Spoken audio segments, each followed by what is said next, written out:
আছো দয়াল আমার বড় প্রমাণ সে তোমার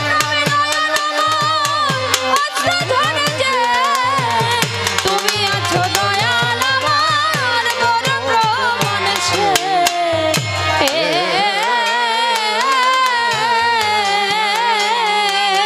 আমার জ্ঞান বিজ্ঞানের যুক্তি প্রমাণ জ্ঞানী বিজ্ঞানের যুক্তি প্রমাণ ও দয়াল রে,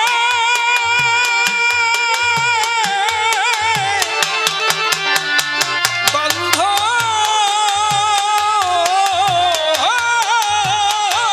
দয়াল রে, আমার জ্ঞান বিজ্ঞানের যুক্তি প্রমাণ জ্ঞানী বিজ্ঞানের যুক্তি প্রমাণ বিজ্ঞানের যুক্তি প্রমাণ কোনো কিছু দরকার নেই।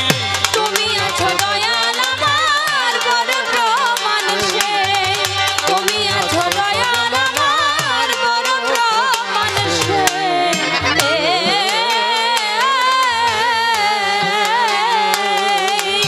তুমি যখন দাঁড়াও এসে মনের দুয়ারে, হৃদয় আমার ভরে ওঠে মধুর জোয়ারে। ও দয়াল মধুর জোয়ারে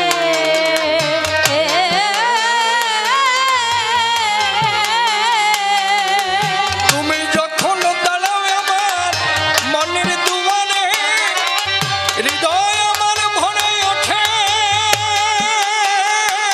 মধুর জোয়ারে। ও দয়াল মধুর জোয়ারে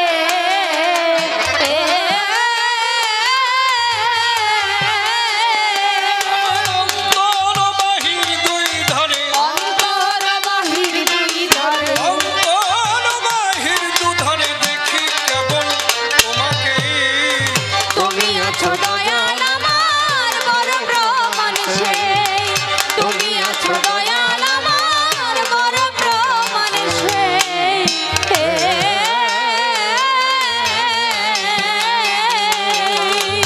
ঘুরিতে চাহি না অসার সংসারের পিছু, তোমার চরণ তলে মাথা রাখিব নিচু। ও দয়াল রাখিব নিচু ও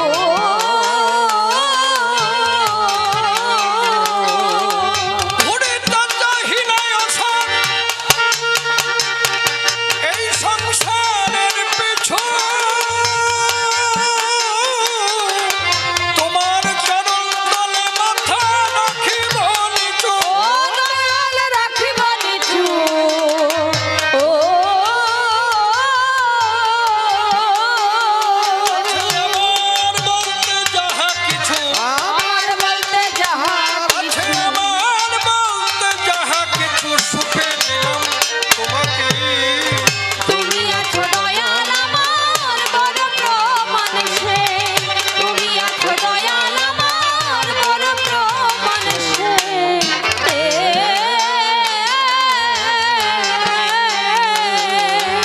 কত লোকের ভালোবাসা আমি পেলাম জীবনে, জীবন তো জোড়াই না দয়াল তোমার বিহনে। ও দয়াল তোমা বিহনে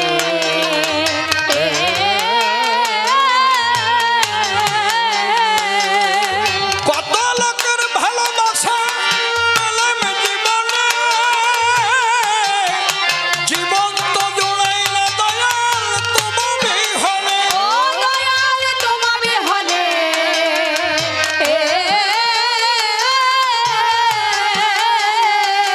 নাম লয়ে বসিবি জনে, নাম লইয়া বসিবি জনে নাম লয়ে বসিবি জনে, পাগল বিজয়ের বা শোনাই। তুমি আছো দয়াল আমার বড় প্রমাণ সে তুমি আছো দয়াল আমার বড় প্রমাণ সে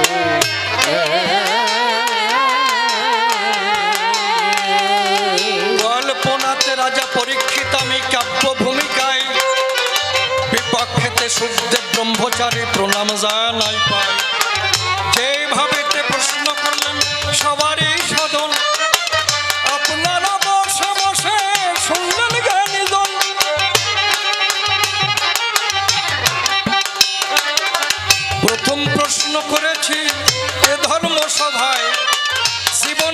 সে কেন মরণ সৃষ্টি করে দেয়?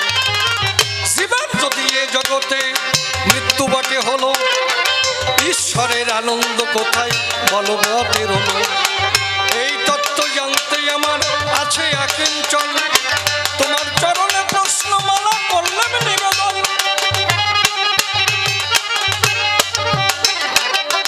এত শাস্ত্র থাকতে কেন ভাগবত শোনাও? এই কথা সভা মাঝে তুমি খুলে কয়। ভাগবত কথা শ্রবণ করলে কি কল্যাণ হবে, সেই কথা সভা মাঝে তুমি খুলে কবে? রাজতত্ত্ব তোমার মুখে শুনিবার চাই, সেই কথা বলে যাবে সভ্য সবার ঠাই। রাজকথা শুনেই আমার কিবা কল্যাণ হবে, সেই কথা সভা মাঝে তুমি খুলে কবে? প্রশ্নকর্তার বেশি বলা নিষ্প্রয়োজন, আমার মতো ভাব এখানে করবো সমাপন। এরপরে সাধু আমার সভাতে আসিবে, তাহার ভাবের কথা খুলিয়া বলিবে। দেখি এরপরে এসে কোন কথা কয়, কোন ভাবের ভাবধারায় উঠাইয়ে লয়। অন্তরে অন্তরে হবই আমি সুখী, জবাব দিতে যখন থাকবে না আর বাকি। গুরুদেবের চরণে প্রণতি জানাই, তাহার যা ইচ্ছা বটে করে জানতাই। যদি কান্ডারি হয়ে বসে করোনায়, ভাঙাতারি হলো তার পাড়ি উঠে যায়। উঠুক না তখন উঠুক তোমার ধরু পারি, ভাঙাতারি হলো তার উঠে যাবে পারি। তবে বেশি বলে নাই প্রয়োজন, আমার মতো ভাবে কেন কোনো সমাপন। এদিকে আছে তোমার ভক্তগণ আমার মঙ্গল করে যায় সবার চরণ, এদিকে আছে তোমার মাতৃজাতি প্রণাম করে যায় সবার ভক্তি। এই পর্যন্তই আমার ভাব সঙ্গ হয়ে গেল।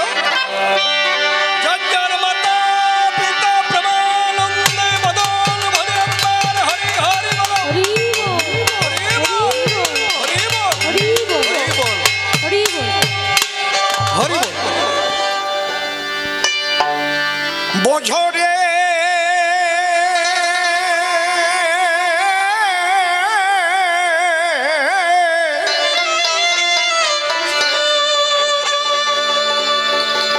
খোঁজরে মোনাপন ঘরে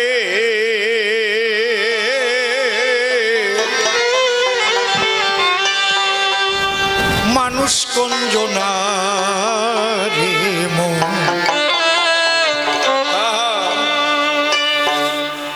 মানুষ কঞ্জনা বঝরে। হরি হরি বল, গৌর হরি বল।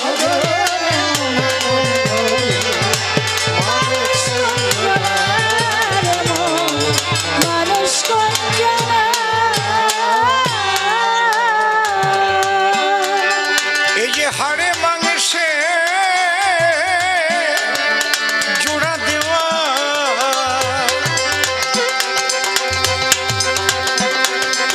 এই যে হাড়ে মাংসে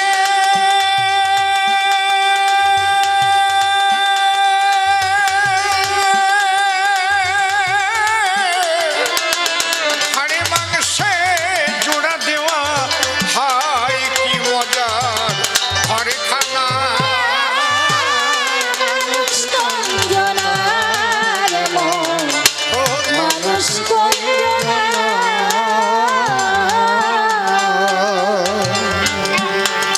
আমরা যখন চেয়ে দেখি একটা খাঁচার মধ্যে আছে একটা ময়না পাখি,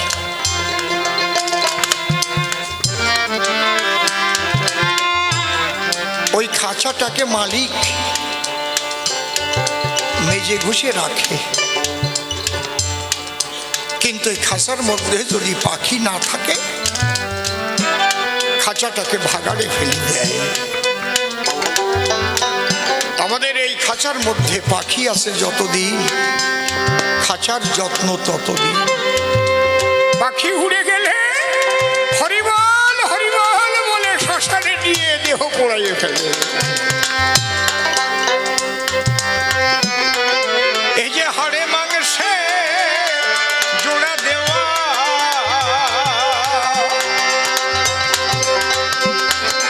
এই যে হাড়ে মাংসে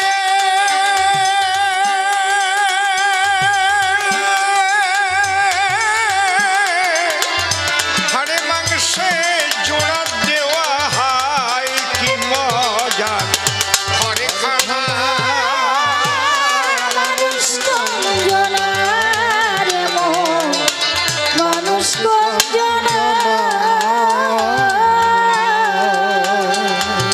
কথাগুলো শোনার পরে দেখুন আপনার মনটা কত ধীর হয়ে গেছে, আসলে হয় নাই? এইটাই হচ্ছে সাধনা। দেখেন শ্বাসের গতি ধীর স্থিরভাবে চলছে। এইটি হচ্ছে সনাতন ধর্মের সাধন ভজন, সঙ্গীতের সাধন। আমরা সনাতন ধর্মী যারা, বলুন তো কোন বেদকে মেনে চলি আমরা? আমাদের কোন বেদ বলতে পারবেন? রাইট, কে বললেন?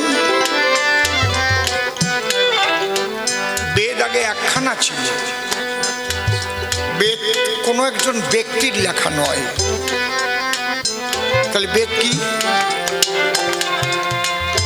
এই বেদ হচ্ছে আগেকার মুনি ঋষিরা ঈশ্বরের সাধনায় বসে, তারা ব্রহ্মের সাধনায় মগ্ন হয়ে যে যা জ্ঞান লাভ করেছিল সেইটা মুখ দিয়ে তারা প্রকাশ করেছিল। আর ওইটা শুনিয়ে শুনিয়ে বিভিন্ন মুনি ঋষিদের মতবাদ এক জায়গা করা হয়েছিল।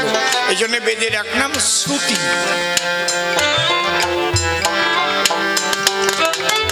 এক জায়গায় হলো, কিন্তু ওর মধ্যে অনেক আবর্জনাও ছিল, যে যা বুঝিস।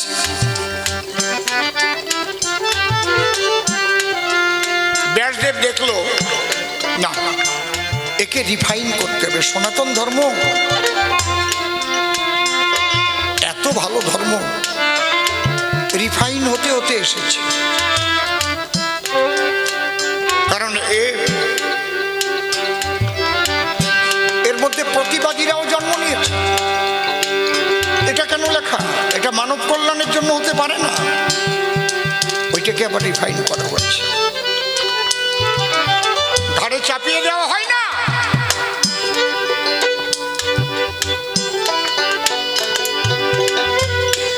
বেদকে চার ভাগে ভাগ করা হলো। চারি বেদের করে ব্যাস, এই জন্যে নাম হয়েছিল বেদব্যাস। ধীরে ধীরে আলাপ। বেদব্যাস নাম হলো কেন? একখানা বেদকে চার খণ্ড করলো, ব্যাস করা। ঋক, সাম, যজু, অথর্ব। শ্রীকৃষ্ণ বললেন সনাতনীদের জন্য সামবেদ। সামবেদের মূল কথাই হচ্ছে সঙ্গীত, গান। গানাৎ পরতর নহি, গানের উপরে আর কোনো সাধনা নাই। এই জন্যে আমরা একটা ত্রিনাথের মেলা হলে আমার গান আছে, 3টা গান গাতি হয়। প্রথম হরি সবাই গেলে গান, বৈষ্ণব সভা হলে গান, কীর্তন গান, রামায়ণ গান, ধর্মমূলক গান, সঙ্গীতের দ্বারা। এখানে বৃন্দাবনে গেছেন কারা কারা? হাত উঁচু করেন। এই কয়জন, আর যান নাই কেউ? যে বঙ্ক বিহারী মন্দির আছে, যাকে বলে ব্রজবাসীরা বাকে বিহারী লাল কি জয়, ওটা কিন্তু মূর্তিটা কারো তৈরি করা না, সঙ্গীতের দ্বারাই লাভ করেছিলেন ওই মূর্তিকে হরিদাস স্বামী, তানসেনের গুরুদেব। উনি নিধুবনে বসে বসে ওই গান গাইতেন, আর সেই গান কৃষ্ণ পাশে বসে শুনতেন। তাহলে কি গান সে? আহা, এই বায়নায় গাওয়া গান না, সে গান ভগবানকে শোনানোর সাধনার গান। উনি চোখ বন্ধ করে গান গাচ্ছে, অঝরে আঁখি ঝরছে, কৃষ্ণের এত ভালো লাগছে, বাবা বাবা বলে ফেলেছে। হ্যাঁ, আমার কাছে তো কেউ নেই, আমি তো একা একা গান গাই। কে? যখন চোখ মেলে তাকায়, মুখে দিয়ে হাসি, হাতে নিয়ে বাঁশি, তখন ওই পাথরের মূর্তি হয়ে যায়। বলে আমি তোমার গান শুনছি। সেই মূর্তি হচ্ছে বাকে বিহারী লাল জি। বলো বাকে বিহারী লাল কি জয়।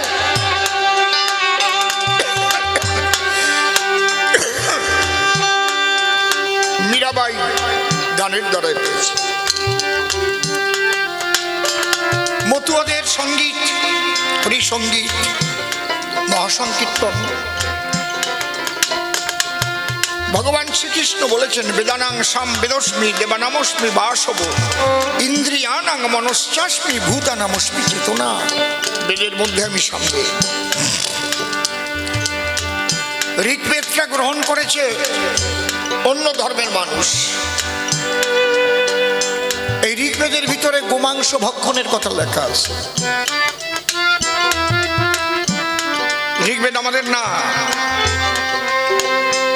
এই জন্য একটা শ্লোক রচনা হয়েছিল, নম ব্রহ্মাণ্ড দেবায় গো ব্রাহ্মণ্য হিতায় চ জগদ্ধীতায় কৃষ্ণায় গোবিন্দায় নম নম। আজকে একটু আলাদা ধরনের কবি গান শুনে যান, গতানুগতিক তো শোনেন, বাধা ধরা। আমি জীবনে বহু সাধুসঙ্গ করে আত্মসাধনার জোরে গুরু কৃপায় ভক্ত সঙ্গ করে আমার যা উপলব্ধি সেগুলো আপনাদের কাছে বলে যাই। এগুলো ধরা থাকবে, একদিন এ নিয়ে রিসার্চ হবে।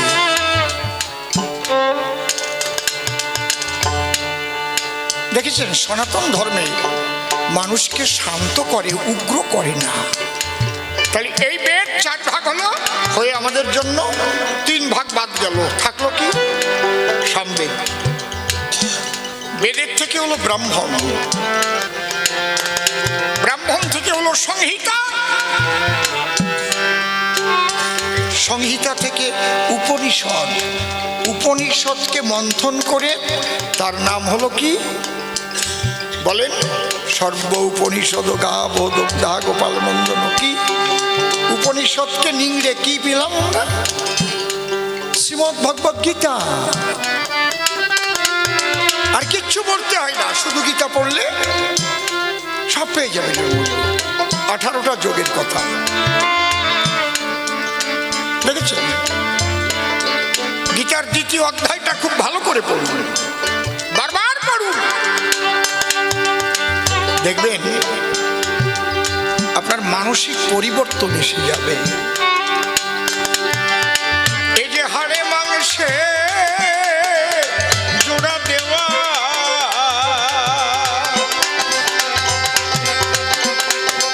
এই যে হাড়ে মাংসে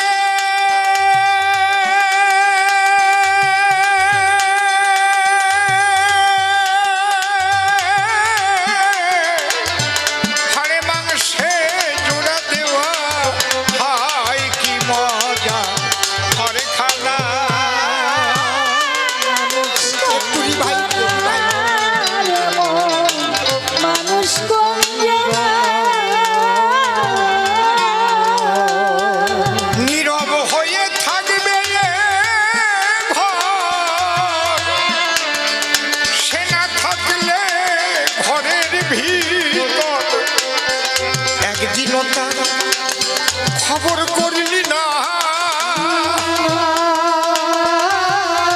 হরি বলো।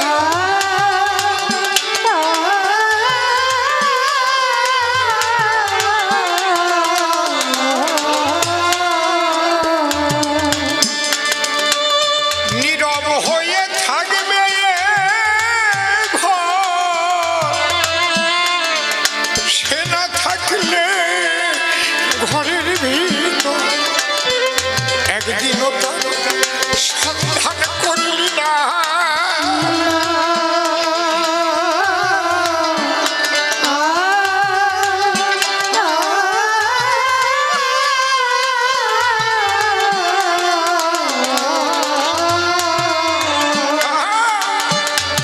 ও সে চলে ফেরে যখন তখন, ও সে চলে ফেরে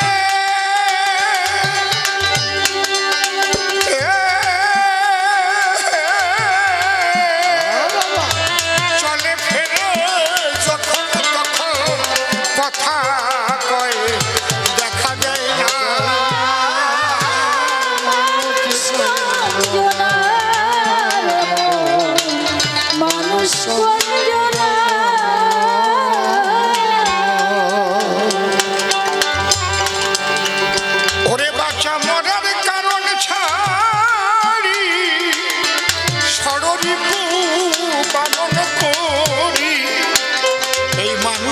রতন যতন করো মনা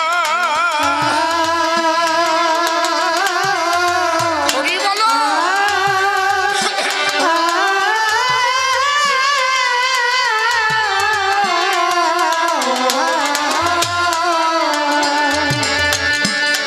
ওরে বাচ্চা মরার কারণ ছাড়ি ষড়রিপু বারণ করি মানুষ রতন যতন করো মনা।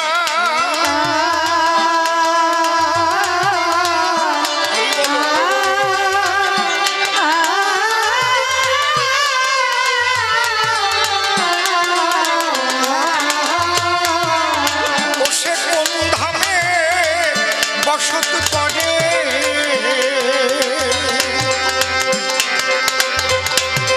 ও সে কোন ধামে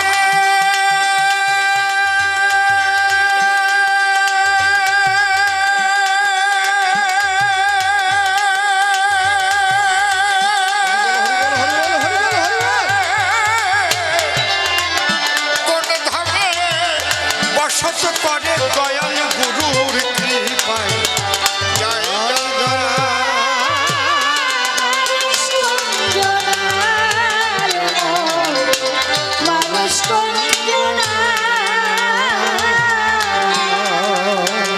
সেই মানুষ ধরা মানুষ হলে তার হুকুমে মানুষ চলে পেলে তারে করো ভজনা।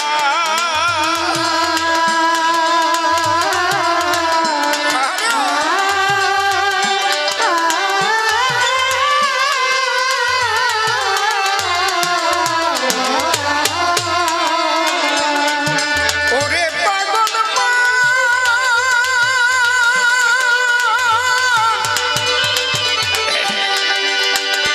ওরে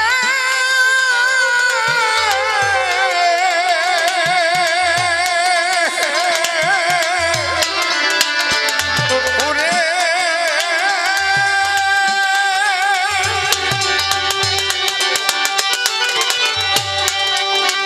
এই মানুষ ধরা মানুষ হলে তার হুকুমে মানুষ চলে তোমরা পেলে তারে করো ভজনা। জয় বাবা জয় বাবা।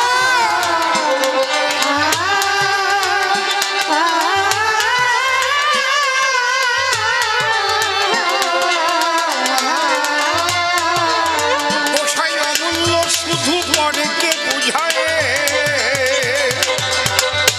বাবা বাবা। গোসাই অমূল্য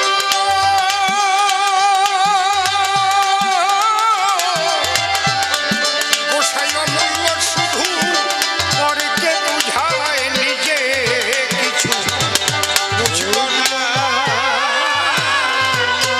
জয় জয় ভগবান হরি হরি বলো।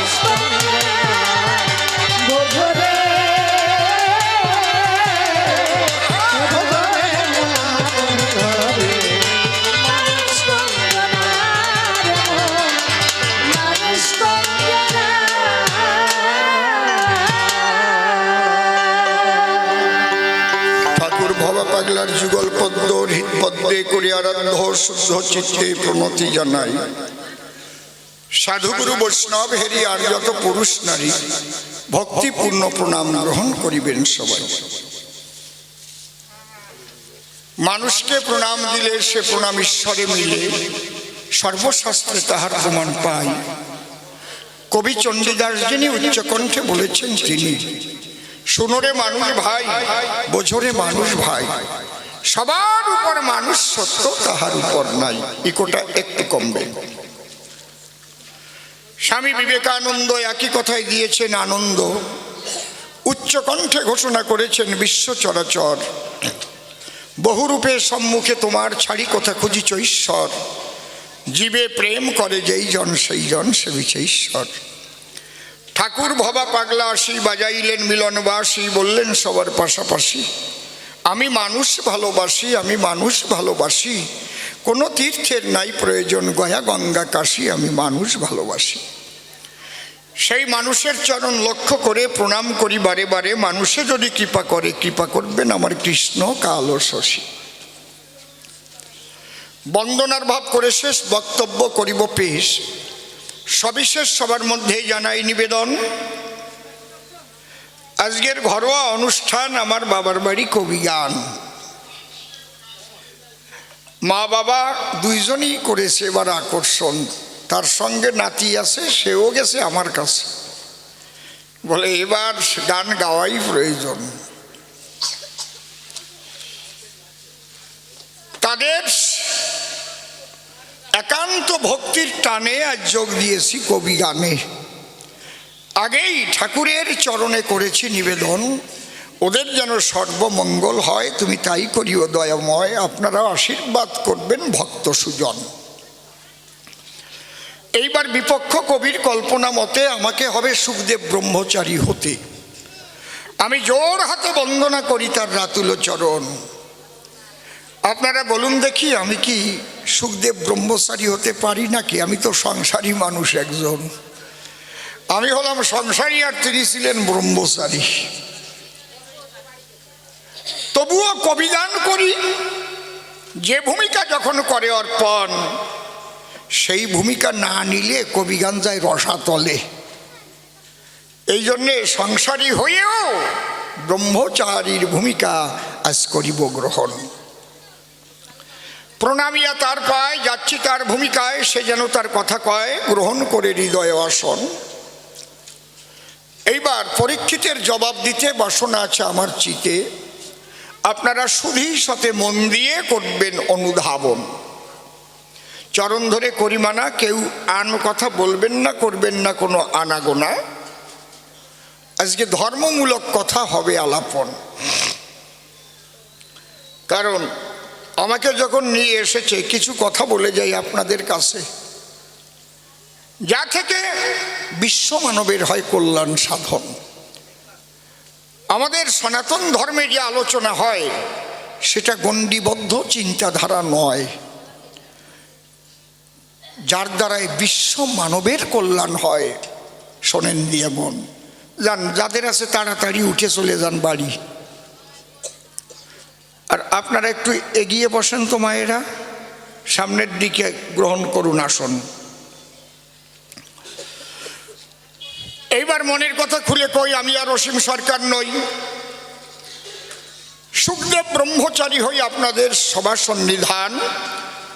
অন্তরে আমার আছে ভাবো, পরীক্ষিতের জবাব দেব, জন্মের পরে মৃত্যু সৃষ্টি করলো জ্ঞান।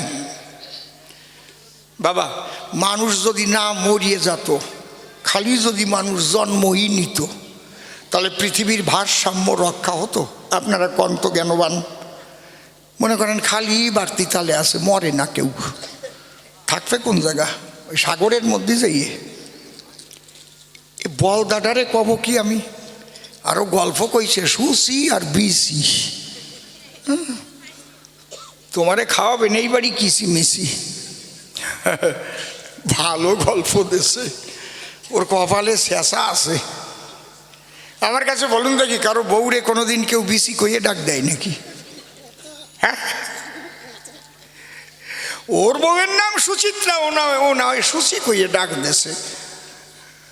তোর বউয়ের নাম বিচিত্রা, তুই বিসি কবি বোর কাছে কেন? বিবাদ দিয়ে ছোট করে কোয়া যায় না, চিত্রা কোথায় গেলি গো? বিবাদ দিয়ে হয় না ছোট নাম, কি হয় না? কি বলদার বলদা, উনি বি রাখছে, চিত্রা বাদ দেশে, ও বিসি।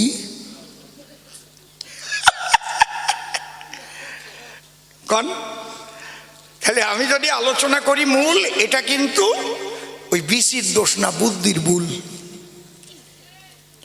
যদি শুধু চিত্রা বলে ডাক দিত, স্ত্রীর ভালোবাসা পেত নাকি? বুদ্ধি থাকা দরকার যথাযথ, তাই নাহলে এই ভাষা শব্দ প্রয়োগের ফলে বসে শোনেন জ্ঞানী দলে সংসার ভেঙে গেল কত। একজন নূতন বিয়ে করে বউ নিয়ে আসছে ঘরে, তাই শাশুড়ি মা আবার ভোরবেলায় ভোরে ভোরে, উনি বেডটি ছাড়া চলে না। বেডটি মানে কি? বেডটি মানে বলে ব্রেকফাস্ট, বেড মানে বিছানা, টি মানে চা, বিছানায় বসে চা খায়, বোঝেন না? এ মামনি চা নিয়ে আয়, উঠেই বিছানায়, বোঝো না? কায়দা আছে, বিছানা চাদর দিয়ে না, ও কয় বিছানা চাদর দিয়ে বলে চা খায়, বিছানায় বসে বসে খায়। এখন নতুন বিয়ে করে বৌমা এনেছে ঘরে, বৌমা কেবল এই 15 দিন বিয়ে হয়ে আসছে। শাশুড়ি মা ডাক দিয়ে তার কাছে, বৌমা কথা মানো, আমার জন্য একটা বেডটি করে আনো। তাড়াতাড়ি গেছে, একেবারে রান্নাঘরে ঢুকে চা তৈরি করতেছে। তা ওই লবণের কটু আর চিনির কটু দুটি এক জায়গায় আছে বইয়াম, এখন আমি তো দেখছি চিনি না দিয়ে লবণ ভালো করে দিছে। ওরে কপাল রে, ওই নিয়ে যেই দেশে শাশুড়ি খাইয়ে তোরা গিয়ে গেছে। তোমার মা বাবা একটু চা বানানো শিখায় নাই, তোমার লবণ দিয়ে দিয়েছ, তোমাকে তোমার মা বাবা বুঝে লবণ দিয়েই চা খায়। এই যে বুকে আত্মায় ব্যথা পায়, আমার নয় একটু ভুল হয়ে গেছে, তাই বলে আমার মা বাবা তুলে বলতে হচ্ছে। ব্যথা পেয়ে গেল প্রথমেই, কিন্তু শাশুড়ি মা বলতে পারতো, ও বৌমা, বৌমা কি ওই লবণ আর চিনি এক জায়গায় ছিল না, দেখো তো কোনটার থেকে দিয়েছো তুমি, দেখো তো। হ্যাঁ, ভালোই হয়েছে, লবণটা একটু বেশি বেশি মনে হচ্ছে। এটা হাসাহাসি হতো, এটা বেশ, এটা ভালোবাসাবাসি হতো নাকি? মা আমি তো জানি না, আমি তো নতুন এসেছি, বোঝেন তো। না বৌমা, এটা একটা কায়দা হতো না কি?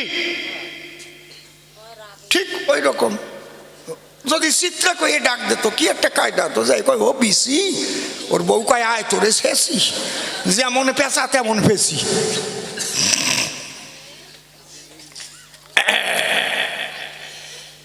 যাকে এ কথাই পর্যন্ত থাকবে, মাঝে মাঝে একটু হাসির কথা না বললে তো হয় না। যদি হাসির কথা না বলি, দাঁড়ে সভ্য সভাতলি, সবাই মনে মনে ভাববে তাই অসীমদার আগে রস ছিল, তা বুঝি শুকোই গেল, আগের মতো নাই। অন্তরে করুন ধারণা, বান্দর বুড়ো হয়ে গেলেও গাছে ওঠা স্বভাব চায় না। দিবানে দুই একখানা করে নেই আগে আলোচনা। তাহলে জন্মের পরে মৃত্যু না থাকিলে চরাচরে, শুধু যদি মানুষ জন্ম ধরে তাহলে তো বসবাসের জায়গাও পাওয়া যায় না। এই জন্যে ভগবান যিনি জন্মের পরে মৃত্যুকেও সৃষ্টি করেছেন, তিনি মৃত্যু না থাকলে তো মানুষের কর্মফলও সম্পূর্ণ ভোগ হয় না। আজকে অন্তর দিয়ে দেখেন ভেবে, মৃত্যু না থাকলে প্রাকৃতিক নিয়মে যখন মানুষ বৃদ্ধ বৃদ্ধা হবে, তাহলে বুড়ো মানুষগুলো কি হবে? ওগুলোকে ওই বিচলির পালার মতো দিয়ে থবে। হ্যাঁ, মৃত্যু আছে বলে গভীর চিন্তা হয় মানুষের দিলে, চিরকালের জন্য আমার এ দুনিয়া নয়, দুদিনের দুনিয়ারে মুসাফির, ফিরে চল ঘরে। দেখি সংসার মাঝে নানা সাজে, কত সাজে সাজে নারী নরে, দুদিনের দুনিয়ারে মুসাফির, ফিরে চল ঘরে। তাহলে এই মৃত্যু দিল কেন? আমি এই সমাধান, মৃত্যু না থাকলে মানুষ মানত না কোনোদিন ঈশ্বর বা ভগবান। আমি যদি বুঝি তাই আমার আর মৃত্যু নাই, তাহলে আমি কি মানব ঈশ্বর আছে, মালিক সাই, সৃষ্টিকর্তা আছে একজন, আমায় সৃষ্টি করার আগে জীবন ভরে যাহা লাগে সব করেছে সে ভাগে ভাগে এই জগতে সৃজন। তাই কবিগুরু রবীন্দ্রনাথ ঠাকুর যিনি তার কবিতার মধ্যে লিখেছেন, তিনি তোমার এই আনন্দ যজ্ঞে আমার নিমন্ত্রণ। আমরা নিমন্ত্রণ অতিথি বটে, দুদিনের জন্য ভবের হাটে এসেছি করিতে ভ্রমণ। এখানে যে যেমন কর্ম করে তেমন ফল পায় চরাচরে। মানুষ যখন দেহ ছাড়ে সব কিছু যদিও ফেলে যায়, অন্তরে করুন ধারণা কর্মফল ফেলে যাওয়া যায় না। বাতাসের সাথে যেমন গন্ধ পিছে পিছে ধায়, এই মানুষ দেহ ত্যাগ যখন করে কর্মফলগুলো তার সঙ্গ ধরে, পরবর্তীকালে যখন জন্মগ্রহণ করে সেই ফল তার ভোগ করতে হয়। একে বলে কি? প্রারব্ধ কর্মফল। তোমরা আসলেই বা কেন আর যাচ্ছই বা কেন?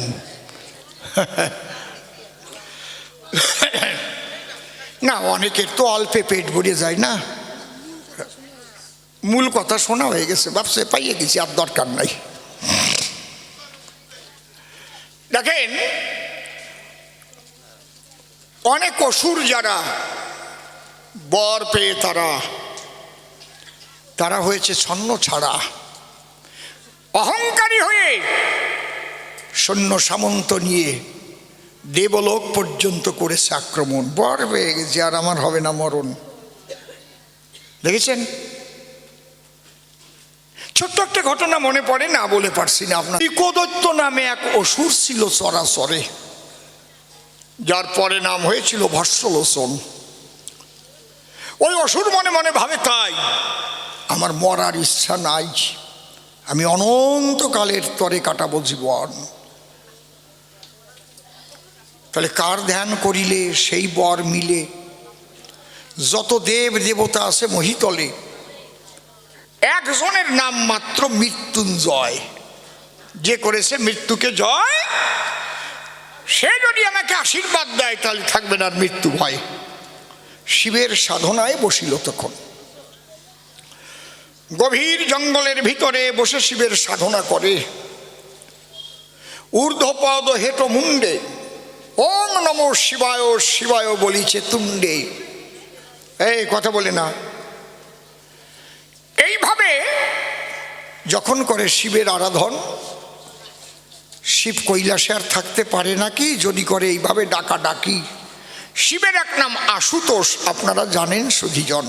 আশু মানে তাড়াতাড়ি, তোষ মানে সন্তুষ্ট।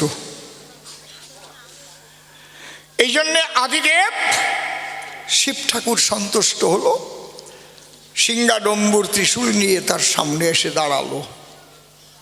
বলো বলো ভক্ত, কি তব মনেরা কিঞ্চন?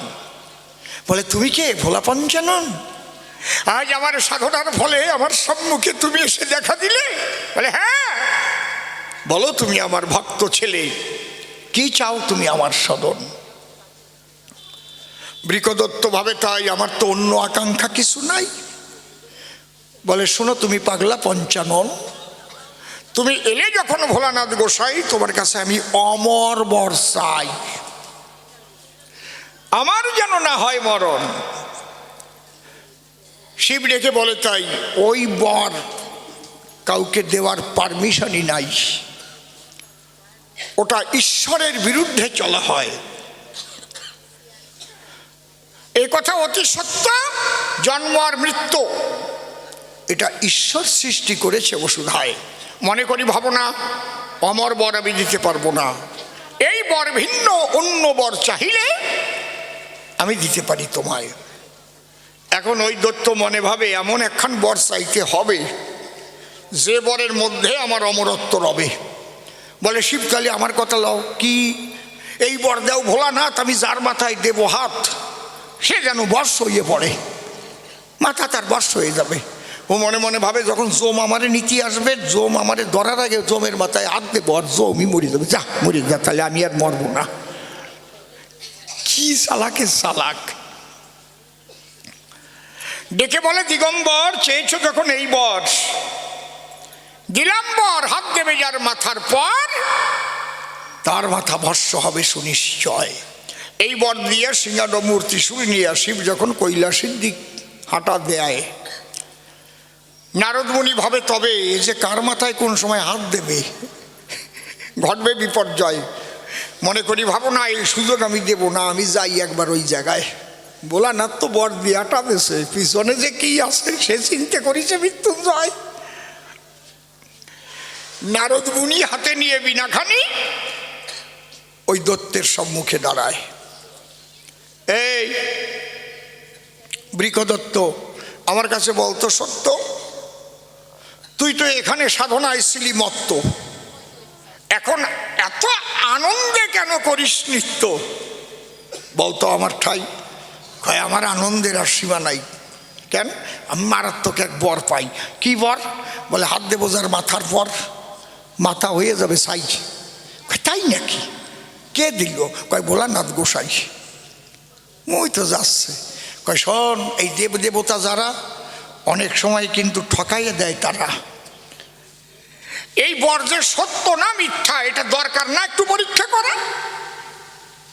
তুই মনে করে এমন একজনের মাথায় হাত দিতে গেলি মাথা বর্ষ হলো না, তারপরে কি করবি নি? মার খাইয়ে মরে যাবি নি। শান্টিং কোম্পানির মুগুর মার্কা ধোলাই সালসা হবে তারপর। কয় তাও তো ঠিক। হ্যাঁ, এই জন্যে কথা রাখ, কারো মাথায় হাত দিয়ে বর ঠিক না বেঠিক পরীক্ষা করে দেখ। এখন বৃকদত্ত কয়, নারদ তুমি এই জায়গায় আসো, আগে হাত দেবো তোমার মাথায়। নারদ কয় তুই কস কি? তাই বলে আমার মাথায় হাত দিবি নাকি? কয় না তুমি তো শিখই দিলে। কয় আমি শিখই দিলাম বলে কি আমার মাথায় হাত দিয়ে আমারে বর্ষ করবি নাকি? কয় না পরীক্ষা করবো। বল ভ্যার বেটা, যে কারো মঙ্গল চায় তার যাতে অমঙ্গল হয় এই করে নাকি কোনো জন? বুঝিস না আমি এ কথা বলছি তোর মঙ্গলের কারণ। কয়তে কার মাথায় হাত দেবো এখন, আমি কারে পাবো? এই তো শোন, সেই বুদ্ধি তোরে আমি দেব এখন। এই ত্রিজগতে আর কারো নাম নাই মৃত্যুঞ্জয়। বলে তা তো ঠিক, ওই যে শিব হাঁটিয়ে যায় ওনার নাম মৃত্যুঞ্জয়। ওনার মাথায় হাত দিলি যদি মাথা ভস্য হয় তাহলে বুঝবি বর ঠিক ঠিক তোরে দিয়ে গেছে এই জায়গায়। কি কুড়ামিন ইঞ্জেকশন দিছে। তুই যাবি কার কাছে? তো এমনি মরবেই, কিন্তু মৃত্যুঞ্জয় হাত দিলে যদি মাথা ভস্য হয় তাহলে বোঝা যাবে যে বর সত্যি মারাত্মক বর দেশে এ সময়। কয় ভালো কথা তো। এই কয়ে নারদ বিনা নিয়ে ওই গাছতলায় যে টুন টুন করে বিনা বাজাচ্ছে, আর ওই দৈত্য দৌড়ে শিবের কাছে গেছে। দাঁড়াও শিব, এক পাও বুঝি বাড়াও। কি হয়েছে? তোরে বর দিলাম যে। কয় বর সত্যি নিয়ে মিথ্যা, একটু পরীক্ষার আছে প্রয়োজন। কয় পরীক্ষা কর গিয়ে, জঙ্গলে কত জীব আছে আরও কাছে কতজন। কয় না, অন্তরে আমার আসে ভাবো তোমার মাথায় হাত দিয়ে পরীক্ষা করবো। শিব কয় কোষ কি, আমি তোর গুরু। ও কয় গুরু দিয়েই হবে বউনি শুরু। এ কোন জ্বালা? দেখে কয় পাগলা ভোলা, এত বড় বিপদে তো জীবনে পড়ি নাই। খুলে বলি সভাতট, একে বলে উভয় সংকট। মৃত্যুঞ্জয়ের মাথা যদি আজ ভস্য হয়ে যায়, অন্তরে করুন ধারণা, তাহলে মৃত্যুঞ্জয় নামটা তার আর থাকে না। আর মাথায় হাত দিলে যদি মাথা ভস্য না হয় তাহলে মুখের বাক্যটা নষ্ট হয়ে যায়। কি যন্ত্রণা! এই ফালায় পড়িয়ে দেখছে অনু। কায়দা আছে। এটা কয় তে পাতি কল, যেদিক যাবা সেই দিক খাবে। কি রামের করাত। শিব ঠাকুর ভাবে তাই আর তো আমার রেহাই নাই, কালীর কাছে ছুটে যাই। কালী যদি আমাকে কিছু সুবুদ্ধি দেয়। শিব দৌড় দিল, বৃকদত্ত পিছনে পিছনে ছুটলো, তাহলে তো বর ঠিক নয়। দৌড়ুয়াই কেন, পালাই কেন? দাঁড়াও, হাত দেবো। শিব তখন তাড়াতাড়ি কৈলাসে নিজের বাড়ি গিয়ে হইল উদয়। কালী ডাক দিয়ে কয় শিবের কাছে তোমার কি হয়েছে? দীর্ঘ নিঃশ্বাস। দেখি কিসের দায়, কথা কই না। ওই যে বৃকদত্ত, তো বৃকদত্ত কি বল? ব্যাপারটা কি? বর্ষ কি? আমি পাগলা দিগম্বর, ওরে আমি দিয়েছি বর, হাত দেবে যার মাথার পর মাথা বর্ষ হবে সুনিশ্চয়। ও আমারে বলে ডেকে হাত দেব তোমার মস্তকে, দেখি বর সত্যি নিমিত্তে পরীক্ষা করার দায়। কালী তোমার কাছে খুলে বলি, তুমি একটু তাড়াতাড়ি খড়গ নিয়ে ওটারে দুই ভাগ করে ফেলাও তো এই সময়। কালী করে মানা, ওই বেজালের মধ্যে আমি যাও না। আমি খড়গ দিয়ে কাটতে যাওয়ার আগে যদি হাত দেয় আমার মাথায়, আমিই তো বর্ষ হয়ে যাবো না সেই জায়গায়। বেজাল বাঁধাইছো কেন তুমি? শিব ঠাকুর ডেকে বলে, কালী,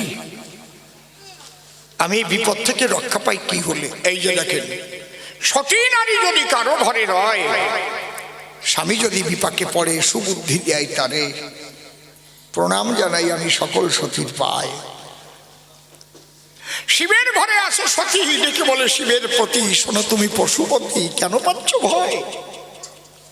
যদি কেউ কঠিন বিপদে পড়ে, সে যেন তার গুরুকে স্মরণ করে। গুরু স্মরণ রাখলে পরে তার বিপদ কেটে যায়। হরি বল।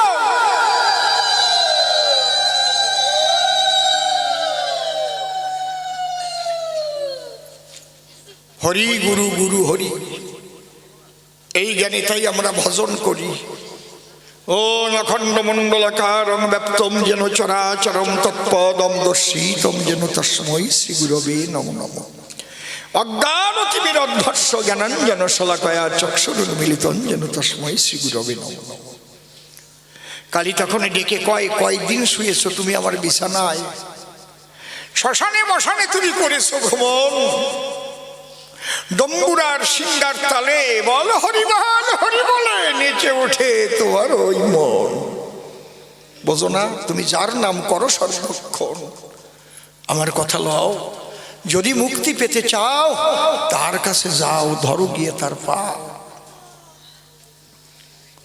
সতী নারী বুদ্ধি দিল তখন, বুঝতে পারছেন? এই জন্য শাস্ত্রে লেখা আছে, আমার কথা কয়ে না মা, বিপদে সুবুদ্ধি দাত্রী সা নারী প্রাণ দুর্লভা। বিপদকালে সুবুদ্ধি যে নারী করে দান, সেইভাবে সতী নারী শাস্ত্রেতে প্রমাণ। আর যারা অসতী হয়, স্বামীর বিপদ হলি ভাবে শালা তাড়াতাড়ি মরলি ভালো হতো। ফেললো কেন? অ্যাক্সিডেন্টটা হয়েছিল, যদি মরিয়ে যেত বাস্তা, ওই দেওয়ার ডারে নিয়ে থাকতে পারতাম না। আগে নদিয়েছিলাম ওই রকম না, আমিও ভাবতেও পারি না, কি সত্যি কথা না? আর যারা ওই রকম তারা ভাবতেছে এই লোকটা কি করি কয়, সত্যি কথাগুলো জানে কোন খাইটায়। এই জন্যে সতী নারী থাকলে ঘরে বহু বিপদ থেকে তাকে রক্ষা করে। বিপদকালে যখন কেউ থাকে না ধারে, সে কিন্তু থাকে সর্বদাই। এইবার সতীর কথা মেনে ওই পাগলা পঞ্চাননে তখন কৃষ্ণের কাছে হয়েছে উদয়। কি বলবো, সবার ঠাই দৈত্য কিন্তু পিছন ছাড়ে নাই।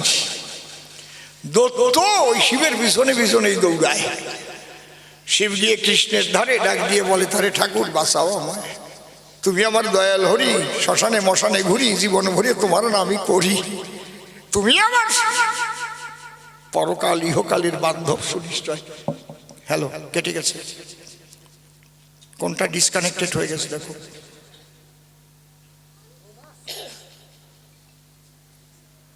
কৃষ্ণচন্দ্র ডেকে বলে, নাই নষ্ট হয়ে গেছে, এদিকের তা কোথার থেকে কেটে গেছে। কৃষ্ণচন্দ্র ডেকে বলে, কি হয়েছিল? শিব তুমি বলো খুলে, হঠাৎ কেন তোমার প্রাণে এত ভয়? বলে, শোনো তুমি নটবর, ওই দত্ত চেয়েছিল আমার কাছে বর, আমি বলেছি হাত দেবা যার মাথার পর মাথা ভস্য হবে সুনিশ্চয়। আমি বর দিলাম তারে, এখন আমার মাথায় হাত দিয়ে চায় আমার মাথা ভস্য করার তরে। তখন শিব কৃষ্ণ ডেকে বলে, শিবের ধারা আর একটু বাড়বে, শিব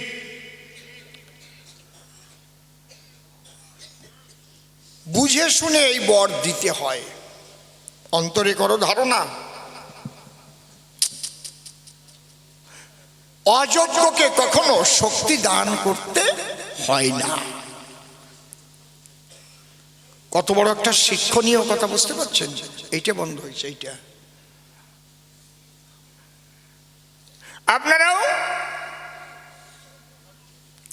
আপনারাও মনে রাখবেন। তাই অযোগ্য স্থানে শক্তি দিলে শান্তি পায় না মানুষ কোনো কালে।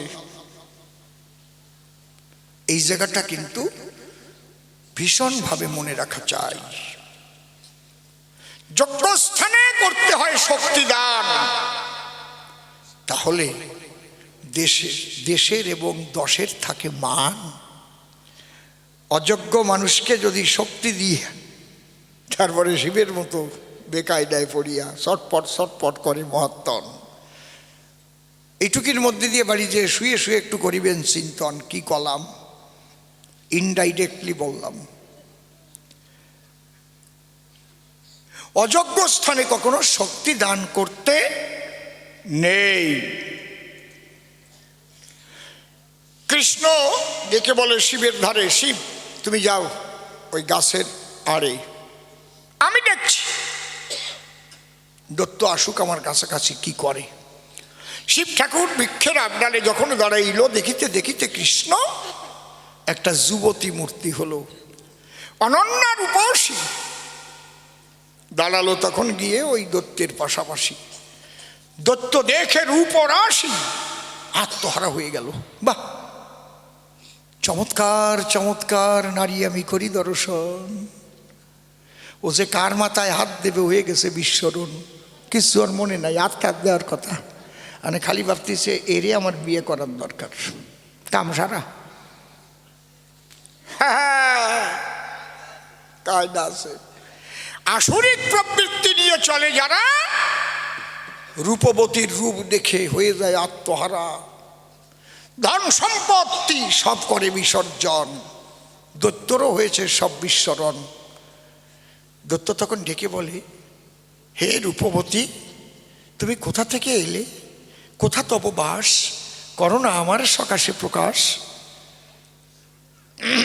কৃষ্ণ ভাবতিছে তাহলে বসিতি তোর টোপ গিলিছে। হ্যাঁ,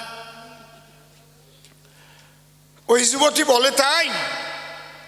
হে পুরুষ, পুরুষও ধন্য, আমি তো রয়েছি তোমার জন্য, আমার আর কেউ নাই। ওরে বাবা রে, দোতলা ভাই উঠেছে একেবারে। আচ্ছা দেওয়া ভুলে গেছে, কায়দা আছে। তাহলে তোমাকে বিবাহ করে নিয়ে যাব আমার ঘরে, তোমার যখন কেউ নাই, আমি তোমাকে চাই। নারী বলে, আমিও যাব তাই, কিন্তু একটা কথা বলি তোমারে। কি? আমার একটা প্রতিজ্ঞা করা আছে। কি প্রতিজ্ঞা? যে আমি যেভাবে নাচবো, যদি জগতে ঠিক সেইভাবে কেউ নাচে, তাহলে আমি যাব তার কাছে। তোমার নাচ না জানা আছে? দেখো দি, আমি নাচা স্পেশালিস্ট। কোনো দিনও দত্ত নাচতে পারে না, খালি বেতালে ঘাপান দেয়। এর কই বিয়ের বাতিক। দেখবেন ওই যুবক ছেলে যারা বিয়ের টাইম আসলি, তারা ওই রাস্তার ধারে বসে বসে গান জানে না তাও গান করে, চল চামেলি তোরে লইয়া যাবো কলকাতায়, আবার শীষ দেয়, করে না? গান জানবে না তাও গাবে। এর কই বিয়ের বাতিক। দৈত্য রয়েছে তেমন ঠিক। এখন ওই যুবতী ডেকে কয়, নাচ না জানা থাকলে নাচো আমার সঙ্গে এই জায়গায়, নাচো। সোহাগ চাঁদ বদনী ধনী নাচো তো দেখি, সোহাগ চাঁদ বদনী ধনী নাচো তো দেখি, সোহাগ চাঁদ বদনী ধনী নাচো তো দেখি, ধনী নাচো তো দেখি, ধনী নাচো তো দেখি, ধনী নাচো তো দেখি, সোহাগ চাঁদ বদনী ধনী নাচো তো দেখি, সোহাগ চাঁদ বদনী ধনী নাচো তো দেখি। কৃষ্ণের তো এক নাম নটবর, তার নাচায় আমরা সবাই নাচি জগৎভর। এবার কৃষ্ণ যুবতী হয়েছে, নাচছে। নাচটার কতগুলো মুদ্রা আছে, বিভিন্ন মুদ্রায় নাচে। যারা নাচে তাদের এগুলো জানা আছে। এই বাক্য বলার পরে নাচিতে লাগি, কেমন নাচিছে আমার কৃষ্ণ। সোহাগ চাঁদ বদনী ধনী নাচো তো দেখি, সোহাগ চাঁদ বদনী ধনী নাচো তো দেখি। নাচিতে নাচিতে কৃষ্ণ পতিতে গায়ে হাত, এইভাবে নাচে আমার কৃষ্ণ জগন্নাথ। সোহাগ চাঁদ বদনী ধনী নাচো তো দেখি, সোহাগ চাঁদ বদনী ধনী নাচো তো দেখি। পাশে হাত দিয়ে নাচছে, তালে নাচছে, তার একটা কায়দা আলাদা আছে। আর দত্ত তো অভ্যেস নাই, ও মাথায় হাত দিয়ে গুতুয়ে বেড়াচ্ছে। আমিও নাচতে পারি, বোঝো না ব্যাপারটা কি? আরে কায়দা, নাচিতে নাচিতে আমার কৃষ্ণ দল, ওই ওষ্ঠে যখন তার ওই অঙ্গুলি ছোঁয়ালো, সোহাগরাগ মদনে ধনে নাচত দেখি, সোহাগরাগ মদনে ধনে নাচত দেখি। কৃষ্ণ যখন ওষ্ঠে অঙ্গুলি স্পর্শ করে নৃত্য করছে, দত্ত তখন তাই করতেছে। ওর তো আর হয় না, ও তো জোর করে দিয়েছে, পোষা দিয়ে নাচতেছে। নাচিতে নাচিতে আমার কৃষ্ণ জগন্নাথ হঠাৎ যখন নিজের মাথায় নিজে দিল হাত। সোহাগরাগ মদনে ধনে নাচত দেখি, সোহাগরাগ মদনে ধনে নাচত দেখি। আরে তাই দেখিয়া দত্ত নিজের মস্তকে হাত দিল, সঙ্গে সঙ্গে দত্তের মাথা ভস্ম হয়ে গেল। হরি হরি বলো, নাচো তো দেখি। সোহাগরাগ মদনে ধনে নাচত দেখি। সিসিং ফাঁক, এই এত টোন বানাইছিস কেন? না, শিব পড়িয়ে কৃষ্ণের পায়, বলে ঠাকুর এইবারের মতো বাঁচাইলে আমায়। কয় তোমারে করিমানা, আর অযোগ্য স্থানে কোনো দিন শক্তি দান করো না। হ্যাঁ, মনে রাখবা। রাজার দোষে রাজ্য নষ্ট, প্রজা কষ্ট পায়। সেই রাজা তো প্রজারাই বানায়, bad population, bad parliament create করে, হিসেব করতে হয়। এই জন্য অযোগ্য ব্যক্তিকে কখনোই শক্তি দান করতে নাই। টোন টোন বেশি।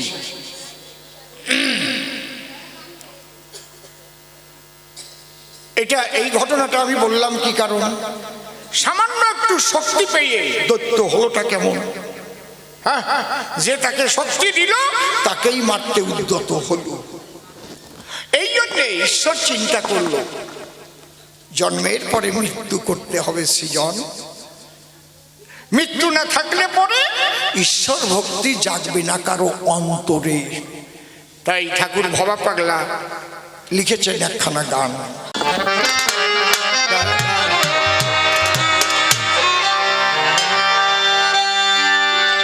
দেখেন,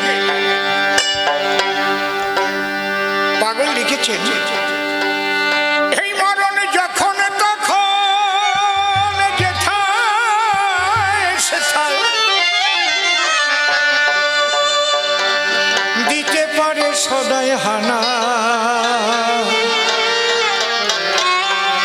মরণ কারো, মরণ কারো, মরণ কারো কথা শোনে না রে, মরণ কারো কথা শোনে না রে, মরণ কারো কথা শোনে না রে, মরণ কারো কথা শোনে না। মরণ যখন তখন যেথায় সেথায়, যখন তখন যেথায় সেথায়, যখন তখন যেথায় সেথায় দিতে পারে সদাই হানা। মরণ কারো, মরণ কারো কথা শোনে না, বাবা বাবা, মরণ কারো কথা শোনে না। জাল পেতে ওই মরণ ছলে মহামায়া নেই যে কোলে, জাল পেতে ওই মরণ চলে মহামায়া নেই যে কোলে। আবার কথায় কথায় মানুষ বলে, কথায় কথায় মানুষ বলে, কথায় কথায় মানুষ বলে আমার বউকে কেউ রইল না। মরণ কারো, মরণ কারো কথা শোনে না, মরণ কারো কথা শোনে না। দেখেন, মৃত্যু ভয় আছে, তাই আমরা ঈশ্বরের সান্নিধ্য চাই ঠাকুর। টোনটা বেশি হয়ে গেলে এরকম ক্যান ক্যান করবে, হ্যাঁ? একটু বাড়বে সাউন্ড, তাই তো? বক্সগুলোতে একটু বাড়বে সাউন্ড, শুনতে পাচ্ছে না ঘরে ঘরে। রে ভলিউমে হাত দিও, টোনে হাত দিয়ে না। মরবে বলে মনে রেখো, বেশি দিন বাজবে দেখো। মরবে বলে মনে রেখো, বেশি দিন বাজবে দেখো। তোমরা মরবে বলে মনে রেখো, মরবে বলে মনে রেখো, বেশি দিন বাজবে দেখো। মরবে বলে মনে রেখো, বেশি দিন বাজবে দেখো। কথার মতো কথা শেখো, কথার মতো কথা শেখো, কথার মতো কথা শেখো, মরণের দিন যাবে জানা। মরণ কারো, মরণ কারো কথা শোনে না, মরণ কারো কথা শোনে না। বেঁচে আছো এই আশ্চর্য, নাই তো তোমার ব্রহ্মচর্য। বেঁচে আছো এই আশ্চর্য, নাই তো তোমার ব্রহ্মচর্য। বেঁচে আছো এই আশ্চর্য, নাই তো কারো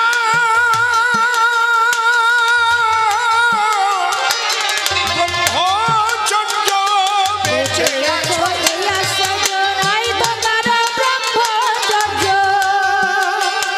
দেখো থাকতো যদি একটু ধৈর্য, থাকতো যদি একটু ধৈর্য, থাকতো যদি একটু ধৈর্য, ঐশ্বর্য গায়ে ধরতো না।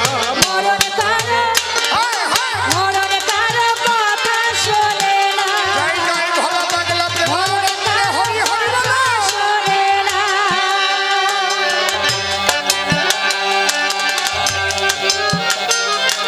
জয় ভবা।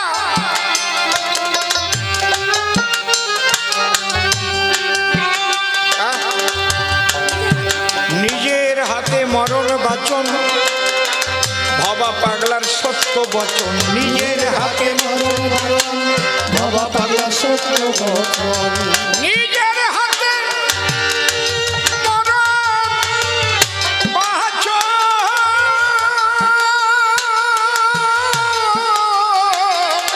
ভবা পাগলার সত্য বচন। নিজের হাতে মরণ বাঁচো, ভবা পাগলার সত্য বচন। একবার তারে বলে রাখলে সব, ওই তারে বলে রাখলে স্মরণ, দয়াল গুরু বলে,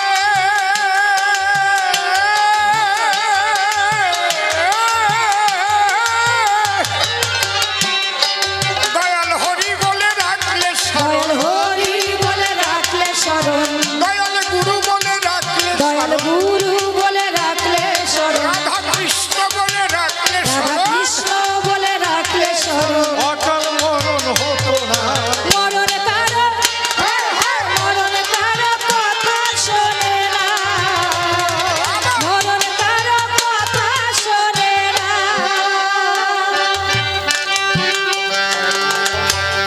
দ্বিতীয় প্রশ্ন করেছে, গোসাই আমারে জানিতে বাসনায় আছে, বলো দেখি তাই। তোমার বাবার অসংখ্য গ্রন্থ লেখা রয়, কেন ভাগবত শোনাচ্ছ আমায়, আমি তাহার জবাব চাই। ভাগবতকে বলে মহাপুরাণ। ভাগবত মহাপুরাণ, ভক্তি শাস্ত্র। দেখো ভগবান শ্রীকৃষ্ণ তিনি বলেছেন, অন্তকালে চ মামেব শরণ মুক্ত কলে বরং য প্রয়তি সতদ্ভাবং যাত্রী নস্তত্র সংশয়। অন্তিমকালে যদি কেউ কৃষ্ণ চিন্তা করে, কৃষ্ণ নাম করে, কৃষ্ণ ভাবনায় মনকে একনিবিষ্ট করে, অথবা কৃষ্ণ কথা শুনতে শুনতে দেহ ত্যাগ করে, তাহলে সে আনন্দময় গোবিন্দ ধাম প্রাপ্ত হয়। এটা ভগবান বলেছে। ভাগবতটাই হচ্ছে কৃষ্ণ লীলা। এই ভাগবত মহাপুরাণ এর একটা শ্লোক বলছি, শোনো। কেন তোমাকে অন্য গ্রন্থ পাঠ না করে আজ ভাগবত শোনানো হচ্ছে? এই সাধু গুরু সবাই বসে একত্রে ভাগবতের এই শ্লোকটা একটু শোনো, বুঝতে পারবা। একটু কল্পা হয়ে গেছে। নিগম কল্প তরুর গলিতং ফলম সুকম খোদামৃত দ্রব সংযুতং পিবত ভাগবত রসমালয়ং মুহুর মুহুর ভক্ত ভুবি ভাবুকা।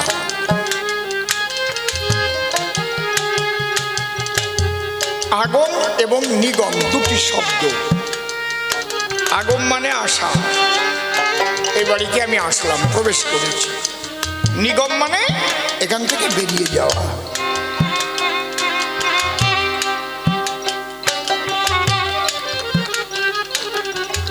জীব যখন এখানে জন্মগ্রহণ করে, গর্ভে বসে একবার ঈশ্বরের সঙ্গে জীবের দেখা হয় এবং জীবকে দীক্ষা দেন সেই পরমেশ্বরে। যাদের ওইটা মনে থাকে জন্মসিদ্ধ মহাপুরুষ বলে থাকে। আর সাধারণ মানুষ যারা ভুলে যায়, তারা কেন? এই সংসারের মায়া জালে আবদ্ধ হয়। এই জন্যে প্রভুপাদ অশ্বিনী গোসাই লিখেছিল,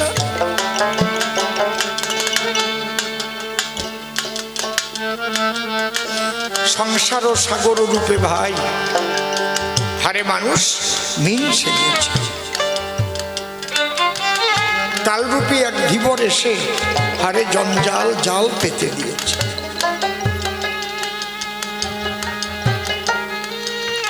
এই জাল কেটে বের হবার যে পদ্ধতি, সেটাই হচ্ছে নিগম তত্ত্ব। এসে গেছো জালের মধ্যে, কেমনে বের হবে? বেলা বন্ধ হয়ে গেছে। সেই নিগম তত্ত্ব ভাগবতের মধ্যে পাওয়া যাবে। মাঝে মাঝে এরকম হচ্ছে কেন বাবারে?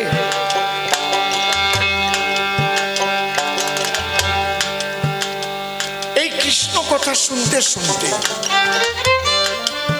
তোমার আত্মা যদি বের হয়, তাহলে সচ্চিদানন্দময় জগতে তুমি স্থান পাবে। তবে শুধু শুনলে হবে না।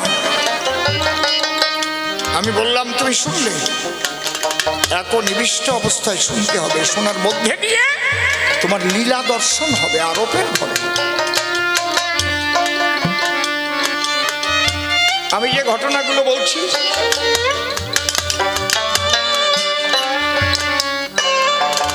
তোমাকে সেই লীলা দর্শন করতে হবে।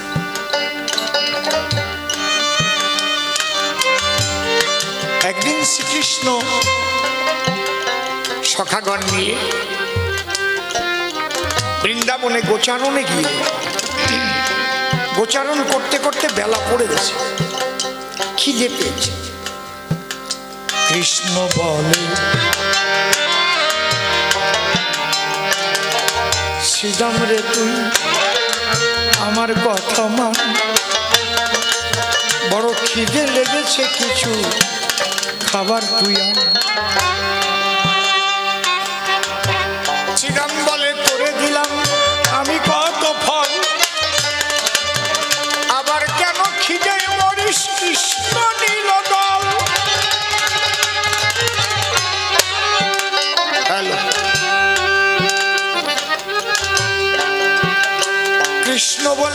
শ্রীরাম মনে আছে ভাবো, ব্রজ গোপীর হাতের রান্না অন্ন আমি খাবো। শ্রীরাম বলছে যাই তাও। ধীরে ধীরে শ্রীরাম যাত্রা করেছে। কৃষ্ণ বসে আছে গাছের গোড়ে, খিদে পেয়েছে। শ্রীরাম ব্রজ গোপিনীদের কাছে গিয়ে বলছে, হ্যাঁ গো, তোমরা কিছু খাবার দেবে? কে? আমি শ্রীরাম, কৃষ্ণ সখা। ও কৃষ্ণ সখা শ্রীরাম, আজ তোমার দেখা পেলাম। ব্রজগোপীরা সকলে এসে প্রণাম করছে শ্রীরামের চরণ তলে। শ্রীরাম বলছে, একই করছো তোমরা, আমাকে প্রণাম দিচ্ছ না কেন? গোপীরা বলছে, শ্রীরাম এ প্রণাম তোমার নয়, যদিও প্রণাম দিচ্ছি তোমার পায়, আমাদের কথা নিও, এই প্রণাম বহন করে আমার গোবিন্দের কাছে পৌঁছে দিও। বাহ, চরম ভক্তি সম্পন্ন। বাহ, আচ্ছা আমার গোবিন্দের ভীষণ খিদে পেয়েছে জানো, খিদের জ্বালায় জ্বলে মরে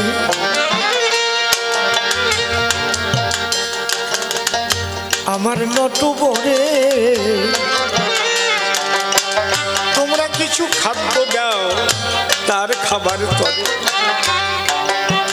তাই শুনে গোপীগণ করিতেছে মানা, তোমার হাতে খাবার আমরা দেব না, দেব না।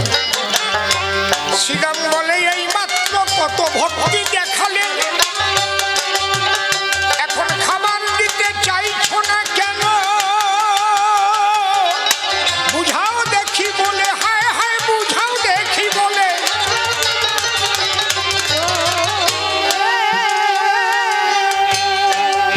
বলে, শ্রীরাম তোমার হাতে দেব না বলছি, কৃষ্ণকে খেতে দেব না তা তো আমি বলিনি। তোমার হাতে দেব না বলেছি, তুমি চলে যাও। আমরা গোপিনীরা একই সাথে তার সেবার অন্ন নিয়ে থালাতে আমরা সেইটা এক একজনে নিয়ে হাতে কৃষ্ণের কাছে যাব।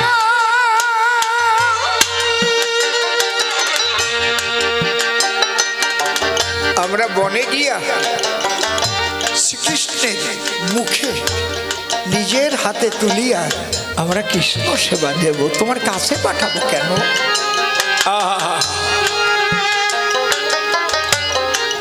তাই শুনে শ্রীরাম যখন চলে গেল, ব্রজগোপীরা রান্না করে অতি সত্য থালিকা ভরে আর পুষ্প দিয়ে মালিকা গেঁথে পরমান্ন নিয়ে থালাতে চলছে ওরা পথে কৃষ্ণ সেবা দিতে। হঠাৎ একজনের স্বামী ঘরে ফিরছিল, তার স্ত্রীকেও সে ওই দলে দেখতে পেল। কোথায় যাচ্ছ? বলছে, যাচ্ছি বনের মধ্যে। কেন? শ্রীকৃষ্ণের খিদে লেগেছে, তাই তাকে খাবার দিচ্ছে। এই বারবার করেছি মানা, ওই কালো ছোড়ার জন্য তোমরা কখনো বনে যাবে না, ওর চরিত্র ভালো না। অন্যান্য গোপী যারা ডাক দিয়ে বলে, তারা দেখো কৃষ্ণ নিন্দা করবে না, তোমার বউকে যেতে দেবে না, তোমার বউ নিয়ে তুমি বাড়ি যাও। কিন্তু কখনো তুমি বলতে পারো না আমার গোবিন্দের চরিত্র ভালো না। বলে, ঠিক আছে তুমি বাড়ি চলো। নিজের স্ত্রীকে নিয়ে বাড়ি গিয়ে একদম ঘরের মধ্যে ঢুকাইয়ে দিয়ে পিচ মোড়া দিয়ে বেঁধে বাইরে দিয়ে তালা মেরে রেখে দিয়েছে। কিন্তু অন্য অন্য গোপিনী ওরা কৃষ্ণ সেবার জন্য যখন গেছে, দূর থেকে চেয়ে দেখছে যে গোপীকে তার স্বামী বাড়িতে নিয়ে গেছে, সেই গোপী নিয়ে আগে গিয়ে কৃষ্ণকে কোলে নিয়ে ওই পরমান্ন কৃষ্ণ সেবা দিচ্ছে।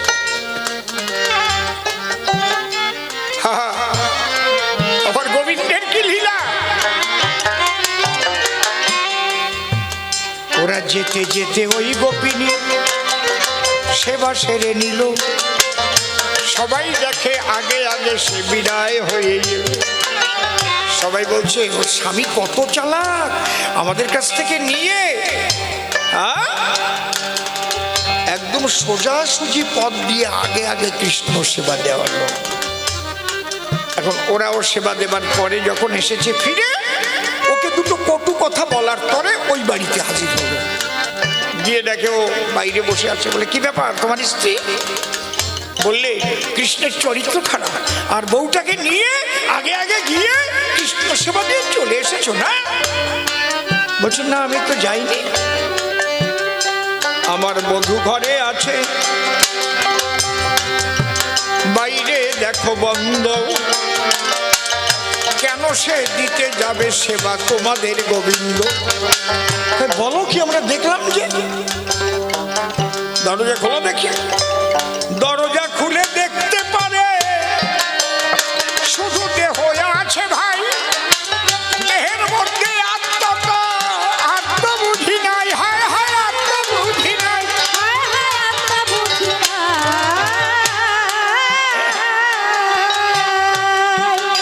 ঢলে পড়ে আছে দেহ। স্বামী অবাক হয়ে গেল, ওই গোপিনীরা ওই অবাক হয়ে দাঁড়াইয়েছে। কি হলো?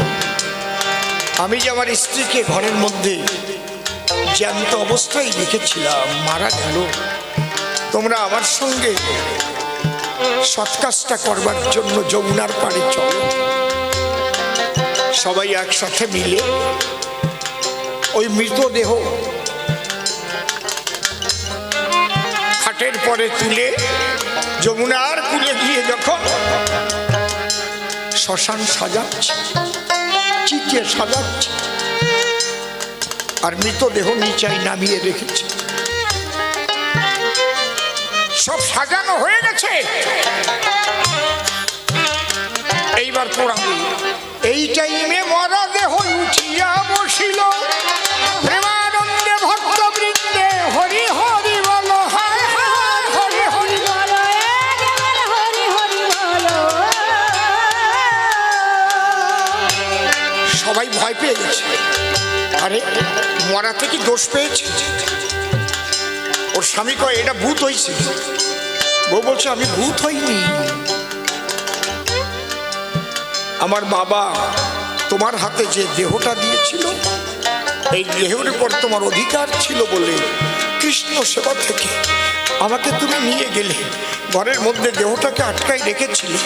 কিন্তু তুমি জানো না, কৃষ্ণের সঙ্গে আমাদের দেহের ভালোবাসা না, আত্মা পরমাত্মার জগতের মিলন।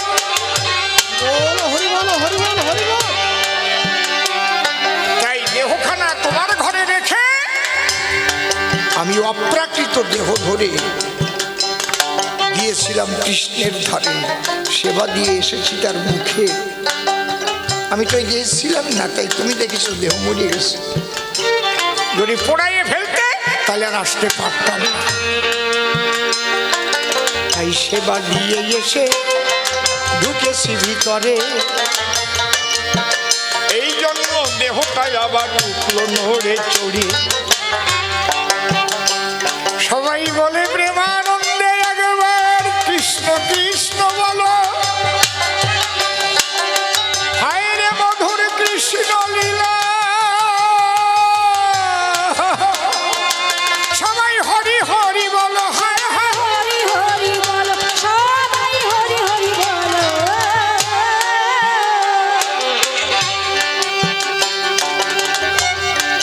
আস্তে বসো বসো। এই যে তোমাকে আমি ভাগবত শোনাচ্ছি, এই শুনতে শুনতে তুমি দর্শন করতে করতে শেষ নিঃশ্বাস যদি ত্যাগ করতে পারো, তাহলে আমার আনন্দময় গোবিন্দের শ্রীপাদ পদ্ম তুমি লাভ করতে পারবে। এই জন্যে ভাগবত কথা তোমায় করাচ্ছি শ্রবণ, একমাত্র তোমার মঙ্গলের কারণ। অন্য গ্রন্থের মধ্যে তো আর এই সুধা ভাণ্ড নাই। এই ভাগবত খানা লিখেছে তোমার বাবা ব্যাস গোসাই।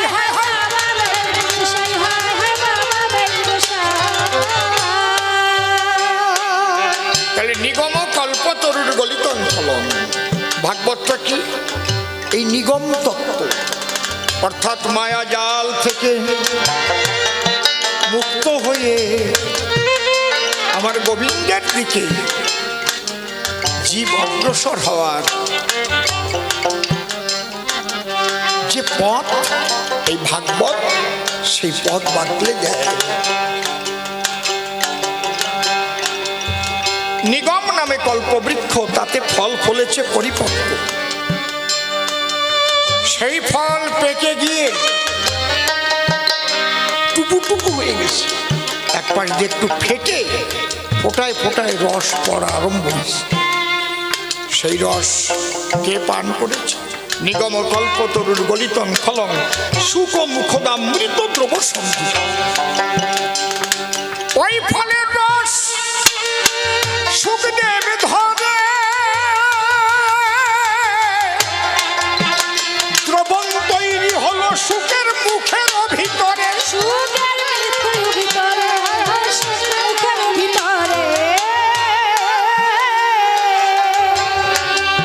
এই যে যে দ্রবণটা হলো, এটা কি? পিবত ভাগবত রসমালায়। এটা সেবা করে কারা? মুহুর মুহুর ভক্ত ভুবি ভাবুকা।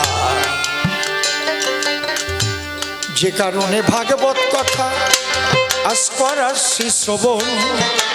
আপনারা বসে আছেন মুনি ঋষিগণ, হরিহর নদীর পাড়ে সেই ভাগবত হয়েছিল। আজ আমার বাপের বাড়ি সেই ভাগবত আলোচনা হলো। প্রেমানন্দে সবাই মিলে হরি হরি বলো। এই গৃহখানায় আজ বৃন্দাবন হলো।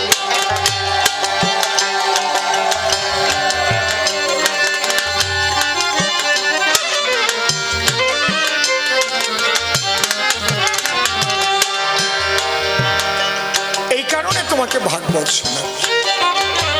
রাস তাদের দ্বারাই রাস হয়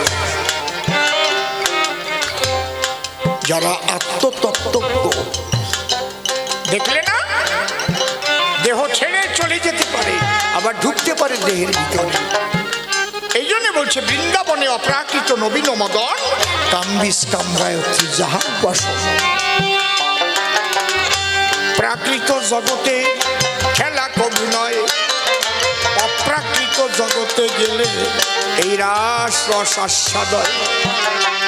রস মাঝখানে একটা আকার দিলে হয় রাস, তাই না? র দন্ত স, এর মাঝখানে একটা আকার দিলে, টান দিলে কি হয়? রাস। সেই নিরাকার পরম ব্রহ্ম অনন্ত রসের অধিকারী। তার মধ্যে যে কত রস,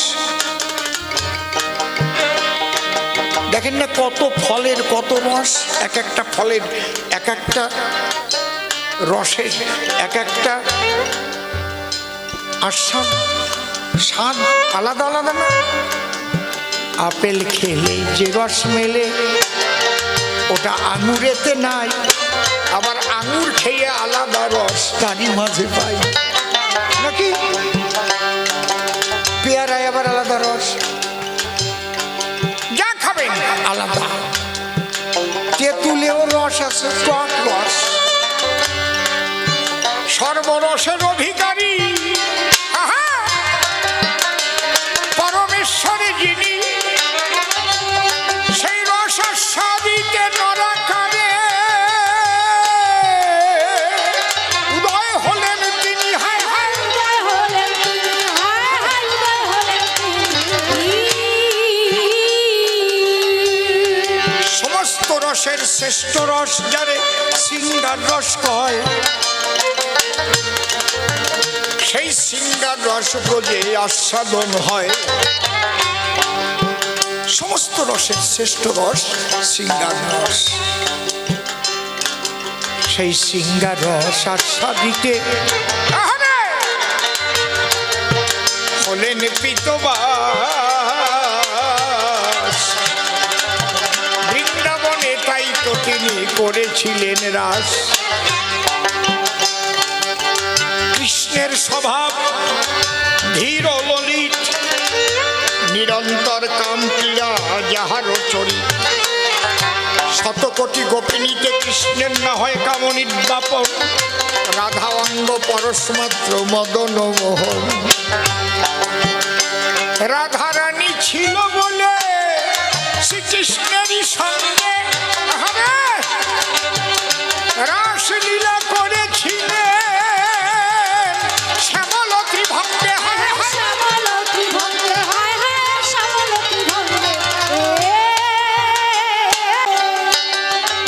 এই জন্যে দেখবেন সুখসারীর দ্বন্দ্ব যেখানে, সুখ বলে আমার কৃষ্ণ গিরি ধরেছিল, সারি বলে আমার রাধা শক্তি সঞ্চারী। সুখ বলে আমার কৃষ্ণের কদমতলায় থানা, সারি বলে আমার রাধা করে আনা গোনা, নইলে আর যেত না। ও নইলে আর যেত না, নইলে আর যেত না। সুখ বলে আমার কৃষ্ণ জগতের গুরু, সারি বলে আমার রাধা বাঞ্ছা কল্পতরু, নইলে বেকার গুরু। ও নইলে বেকার গুরু, ও নইলে বেকার গুরু। সুখ বলে আমার কৃষ্ণের চূড়া বামে হেলে, সারি বলে আমার রাধার চরণ পাবে বলে চূড়া তাইতে হেলে। ও চূড়া তাই তো হেলে, ও চূড়া তাই তো হেলে। সুখ বলে আমার কৃষ্ণ মদন মোহন, সারি বলে আমার রাধা বামে যতক্ষণ, নইলে শুধুই মদন। ও নইলে শুধুই মদন, ও নইলে শুধুই মদন। রাধারানী বৃন্দাবনে ছিল কৃষ্ণ সঙ্গে, তাই রাসলীলা করেছিলেন আমার শ্যামলতী ভক্তে, আমার শ্যামলতী। ভক্তে আমার শ্যামলতী ভক্তে। যে দেশে অটল দেশ নাই জরা মরা, ওই রাস করেছিল সেই দেশের মানুষ যারা যারা। দিনে মরে রাইতে মরে এমন মরে যারা, রাসলীলা হবে না যেন তাদের দ্বারা। সেই রাসের কথা পরহস্যবন, আর গোবিন্দ রাধার চিন্তায় মন কর মগন। অপ্রাকৃত দেশে তুমিও থাকিবে, এই ভাব নিয়ে তুমি দেহ ত্যাগ করিবে। যে বংশের ছেলে তুমি শোনো দিয়ে মন, তোমার দাদুর সখা স্বয়ং কৃষ্ণ ধাম। এই জন্য ভাগ্য ভালো তোমার কাছে এলাম, তোমার কাছে ভাগবত কথা শুনাই দিয়ে গেলাম। এটা কি সবার ভাগ্যেতে ঘটে? কেন সুখ এসেছে আজ তোমার নিকটে? আমি জানি তোমার দাদু অর্জুন যিনি শ্রীকৃষ্ণকে রথের পরে পেয়েছিলেন, তিনি ধর্ম অধর্মের যুদ্ধ দেখো হলো, ধর্ম সংস্থাপন কৃষ্ণ করেছিল। সেই বংশের ছেলে বলে মনে আছে ভাবো, শেষের দিনের পর তোমার সুগম করে দেব। সবাই মিলে হরিধ্বনি উলুধ্বনি দেন, হরিবল হরিবল হরিবল হরিবল। এই তো হলো আমাদের ভাগবত আখ্যান। আর কেন বেশি কথা বলিবারে যাই, বেশি বলে আমার আর প্রয়োজন নাই। রাত্রি 11টা বেজে গেল, তবে এইবার দুজন মিলে মিলন হতে হবে। যমুনে এই কি তুমি সেই যমুনে প্রবাহিনী, যমুনে যমুনে সেই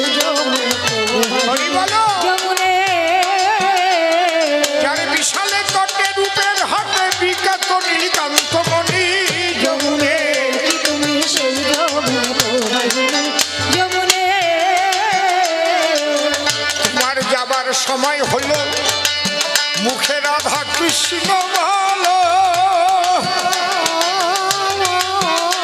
তোমরা সবাই মিলে হরির ধ্বনি উলুধ্বনি একবার তোলো।